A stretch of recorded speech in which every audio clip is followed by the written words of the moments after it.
ሰላም ጤና ይስጥልን። ለማታውቁኝ ዶክተር ከበደ ይልማ እባላለሁኝ። በዛሬው ርዕሳችን የምንመለከተው ብዙ ሰዎች የሚወዛገቡበት ርዕስ አለ። ሙሉ እንቁላል ልብላ ወይስ አስኳሉን ብቻ ልብላ የሚሉ ሰዎች አሉ። ክብደት ለመቀነስ፣ ኮሌስትሮልን ከፍ ለማድረግ፣ ለተለያዩ ነገሮች ማለት ነው። ዛሬ ይህንን ርዕስ እንመለከታለን። አብራችሁን ቆዩ። በዚህ ቻናል አዲስ የሆናችሁ ላይክ፣ ኮሜንት፣ ሰብስክራይብ በማድረግ ቻናሉን ተቀላቀሉ። በመጀመሪያ እንቁላል በውስጡ ሁለት ክፍሎች አሉት አይደል? ነጩና ቢጫው ፓርት ማለት ነው። ነጩ ፓርት ፕሮቲን ነው የያዘው 10%ን። የተቀሩት ምንድናቸው? 90%ዎቹ ውሃ ናቸው። የእንቁላል ደግሞ አስኳል የምንለው ወይም ቢጫው ፓርት ብዙውን ፋት ይዟል ወይም ስብ ይዟል። በውስጡ የያዘው የኮሌስትሮል መጠን ከ184 እስከ 186 ሚሊግራም ነው። በውስጡ የያዘው ፋት ደግሞ ከ4.5 እስከ 5 ግራም ፋት ይዛል ወይም ስብ ይዛል በውስጡ ማለት ነው። አስኳሉ ሌላ የያዘው ነገር ምንድነው? ቫይታሚኖችን ይዟል። ምን አይነት ቫይታሚኖችን? ፋት ሶሉብል የምንላቸውን ቫይታሚኖች። እነዚህም ቫይታሚኖች እነማን ናቸው? ቫይታሚን ኤ፣ ቫይታሚን ዲ፣ ቫይታሚን ኢ፣ ቫይታሚን ኬ በውስጡ ይዟል ማለት ነው። ሌሎችም ንጥረ ነገሮች አሉት። ለምሳሌ አይረን በውስጡ ይዟል። ሴሌኒየም የምንለውን በጣም ፓወርፉል የሆነውን አንቲኦክሲዳንት በውስጡ ይዟል። የእንቁላል አስኳል ማለት ነው። የእንቁላል አስኳል በውስጡ ሌላ የያዘው ነገር ምንድነው? ኮሊን የምንለውን ንጥረ ነገር ይዟል። ይሄ ኮሊን የምንለው ንጥረ ነገር አንድ የነርቭ ሴል ወይም የነርቭ ህዋስ ከሌላ የነርቭ ህዋስ ጋር እንዲገናኝ ትልቁን ሚና ይጫወታል። ሌላ ይሄ ኮሊን የምንለው ንጥረ ነገር ለምን ይጠቅማል? ጉበታችን ላይ ስብ እንዳይከማች፣ ስብ እንዲሰባበር። ነጩ ፓርት ምንም አይነት ኮሌስትሮል የለውም፣ ምንም አይነት ስብ ወይም ፋት የምንለው በውስጡ የለውም ማለት ነው። አንድ ሰው ነጩን የእንቁላል ክፍል ብቻ ቢመገብና ሙሉን እንቁላል ቢመገብ የትኛው ነው ጡንቻን ለመገንባት ጥሩ የሚሆነው? ሙሉ እንቁላል ሲመገብ። ምክንያቱ ለምንድን ነው? ነጩ እንቁላል ኳሊቲ የሚባለውን ፕሮቲን ይዟል። ያ ኳሊቲ የሚባለው ፕሮቲን ለጡንቻ ግንባታ በተወሰነ መልክ ነው ምን የሚያደርገው? አስተዋጽኦ የሚያደርገው። ሙሉን እንቁላል ስትመገቡ ደግሞ ቅድም እንዳልኳችሁ በውስጡ ኮምፕሊት የምንለውን ፕሮቲን ይዟል። በውስጡ ማይክሮኒውትረንቶች አሉት፣ ማክሮኒውትረንቶች አሉት። እነዚህ ማክሮኒውትረንቶች እነማን ናቸው ብያቸዋለሁ። እነ ፋት፣ እነ ፕሮቲን፣ እነ ካርቦሃይድሬትን ይዟል። ሌላኛው እነዚህ ማይክሮኒውትረንት የምንላቸው የተለያዩ ቫይታሚኖችን ቅድም የጠቀስናቸው የተለያዩ ሚኒራሎችን በውስጡ ይዟል ማለት ነው። ስለዚህ ለጡንቻ ግንባታ አሪፍ የሚባለው የትኛው ነው ማለት ነው? ሙሉን እንቁላል መመገብ ነው ማለት። ከእንቁላል ጋር ተያይዞ ከስብ ይዘቱ ጋር ብዙ ሰዎች የሚጨነቁበት ነገር አለ። በተለይ ደግሞ የልብ ህመም ችግር ያለባቸው ሰዎች በትንሹ እንቁላል መመገብ ይችላሉ። ነገር ግን ብዙ እንቁላል መመገብ ከፈለጉ የትኛውን የእንቁላል ክፍል ነው መመገብ ያለባቸው? ነጩን የእንቁላል ክፍል ነው። እሱም ለምንድን ነው? ምንም አይነት ፋት ስለሌለው፣ ምንም አይነት ኮሌስትሮል ስለሌለው ማለት ነው። ነገር ግን ሙሉን እንቁላል ሲመገቡ ምን ማድረግ አለባቸው? መመጠን አለባቸው። አንድ ሰው ከ1 እስከ 2 እንቁላል ብቻ ነው በቀን ውስጥ የሚመገበው ጤናማ የምንለው ማለት ነው። ስለዚህ የልብ ህመም ችግር ያለባቸው ሰዎች፣ የልብ ህመምተኞች ሲሆኑ ደግሞ ከዛ በታች ነው መመገብ ያለባቸው ማለት ነው። አሁን ላይ የተለያዩ ጥናቶች እንደሚያሳዩት እንቁላልን መመገብ ያን ያክል የኮሌስትሮል መጠንን አይጨምርም።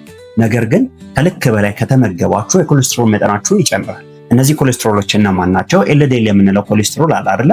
መጥፎ ኮሌስትሮል የምንለው ማለት ነው። እሱ ከፍ እንዲል ያደርጋል ከልክ በላይ ከተመገባችሁ። ነገር ግን እንቁላል ከ1 እስከ 2 በቀን ውስጥ ብትመገቡ ኤልዲኤል ያን ያክል ከፍ አይልም። ኤችዲኤል ደግሞ በተቃራኒው ምን ይላል ማለት ነው? ከፍ ይላል። ሬሾአቸውን ስትመለከቱ ደግሞ የኤልዲኤል እና የኤችዲኤል ያን ያክል ከፍ አይልም። እንቁላልን በስርዓቱ ከተመገባችሁ፣ በመጠኑ ከተመገባችሁ ማለት ነው። ስለዚህ ብዙ ሰዎች የኮሌስትሮል መጠንን ከፍ ያደርጋል ብለው የሚሰጉት እንቁላል ያን ያክል ከፍ አያደርግም። መቼ? በመጠን ከተመገብን ማለት ነው። እንቁላል በውስጡ የተለያዩ ቫይታሚኖችን፣ የተለያዩ ሚኒራሎችን ይዛል ብያቸዋል አይደለ? እነዚህ ሚኒራሎች ሰውነታችን ላይ የሚሰጡት ጥቅም ምንድነው? ሚኒራሎች ውስጥ ምንድናቸው የሚሉት እንመልከት። የመጀመሪያው ንጥረ ነገር ምንድነው ወይም ሚኒራል ምንድነው? ኮሊን የምንለው ነው። ኮሊን የምንለው ቅድም እንዳልኳችሁ የነርቭ ስርዓታችን ጥሩ እንዲሆን፣ የነርቭ ህዋሶቻችን ከሌላ የነርቭ ህዋስ ጋራ ግንኙነት እንዲኖራቸው ትልቁን ሚና ይጫወታል። ማን? ኮሊን የምንለው ንጥረ ነገር ማለት ነው። ሌላኛው ይሄ ኮሊን ለምን ይጠቅማል?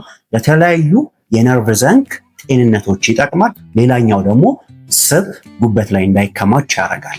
እንቁላል በውስጡ ሌላ የያዘው ነገር ምንድነው? አንቲኦክሲዳንቶችን ይዟል። እነዚህ አንቲኦክሲዳንቶች እነማን ናቸው? ሉቲን እና ዚዛንቲን የሚባሉ አንቲኦክሲዳንቶችን ይዛል። እነዚህ አንቲኦክሲዳንቶች ደግሞ ለአይናችን ጤና ትልቁ ሚና ይጫወታሉ። በተለይ ሬቲና ለምንለው የአይናችን ክፍል ማለት ነው። እነዚህ አንቲኦክሲዳንቶች ሄዶ ረቲና ላይ ይከማቹና የረቲና መካከለኛውን ክፍል እንዳይጎዳ ያደርጋሉ። ሌላ እንቁላል በውስጡ የያዘው ነገር ምንድነው? ቫይታሚን ዲ ይዟል። ቫይታሚን ዲ እንደምናውቀው ደግሞ የተለያዩ የጤና ጠቀሜታዎች አሉት። ከነዚህም የጤና ጠቀሜታዎች ውስጥ የአጥንታችንን ጤንነት ለመጠበቅ ይጠቅመናል።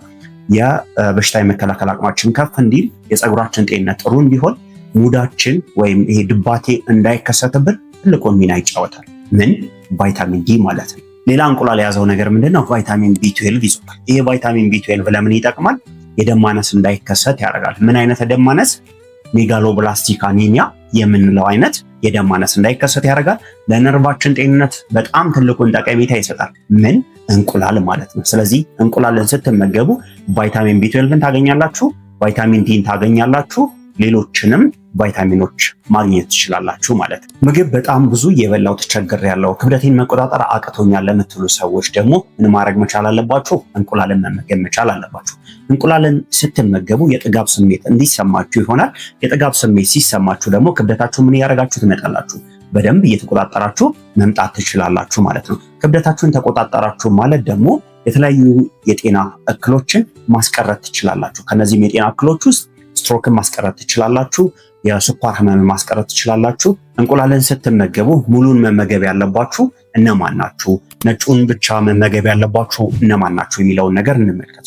ሙሉን እንቁላል መመገብ ያለባችሁ ጤናማ የሆናችሁ ሰዎች፣ ጡንቻችሁን ለመገንባት የምታስቡ ሰዎች፣ የምግብ እጥረት ያለባችሁ ሰዎች፣ የተመጣጠነ ምግብን ለማግኘት የምታስቡ ሰዎች ምን ማድረግ አለባችሁ?